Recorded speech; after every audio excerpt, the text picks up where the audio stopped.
I do not know how you could get a more perfect steak than that.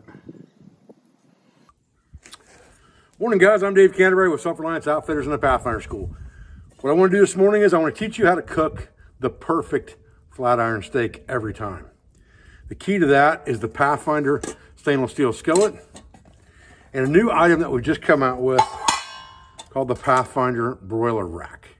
It sits perfect inside that Pathfinder skillet, giving you about 3/4 of an inch of offset from the bottom. It also fits perfectly on top of the 120 ounce bush pot as a steaming rack. You've got it filled with water. You can put vegetables on top of this rack for steaming. But its design intent originally was as a broiling rack. It works perfect for that. Once you put this lid on top, because it has a rim around it, you can actually put coals on top as well as having heat from the bottom. So you get good convective heat on that broiling rack, and it will make the perfect flat iron steak every single time. Let's make one today. All right, we got a really nice flat iron steak here. I like to use a little bit of garlic and herb seasoning. That's kind of a rub on that dude.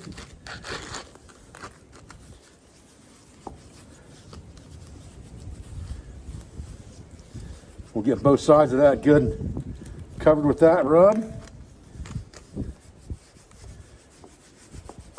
And shake off any excess. Okay.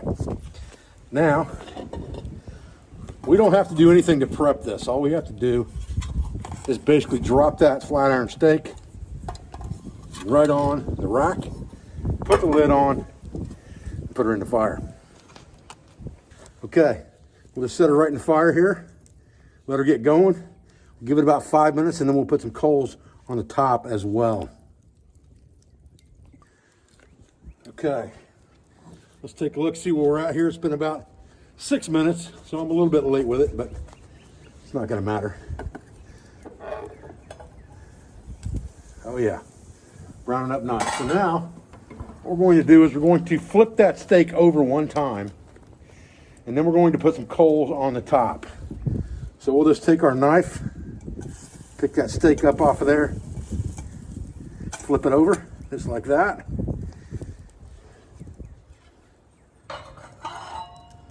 Get our lid back on.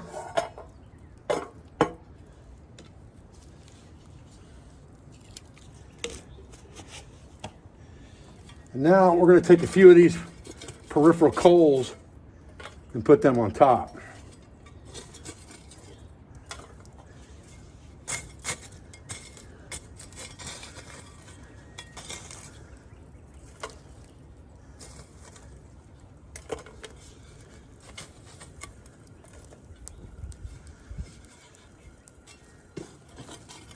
We don't have to be real particular with it.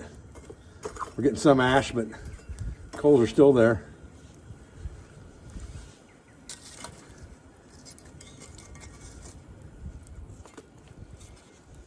And we'll give her another 5 minutes from there.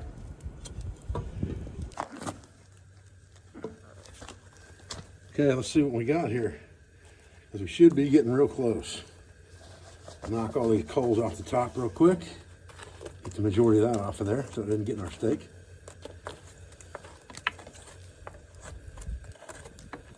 We can always shake that off after the fact when we get it off of here.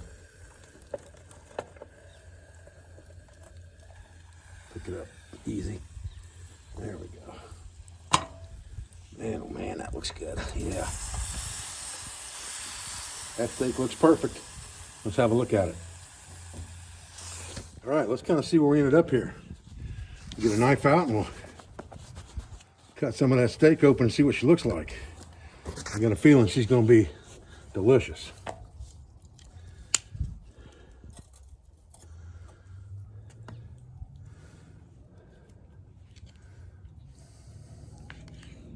Look at that.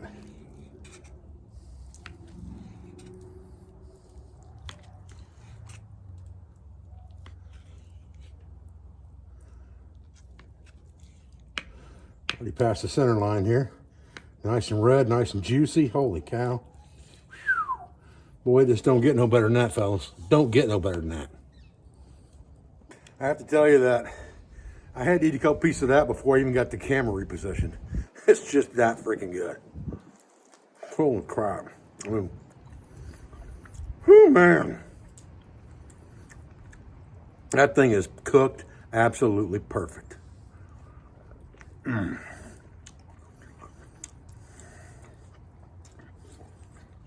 Melt in your mouth good.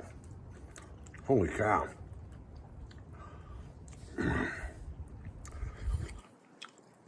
That garlic pepper rub, ooh man, that makes it for sure. Man.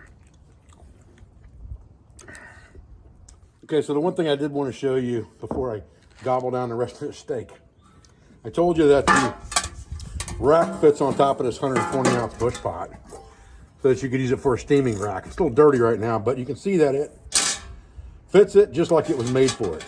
These feet that give it standoff inside the skillet fit perfectly inside this bush pot so it doesn't move. It's stationary, so whatever you're steaming on here, this rack's not going to move no matter what you do.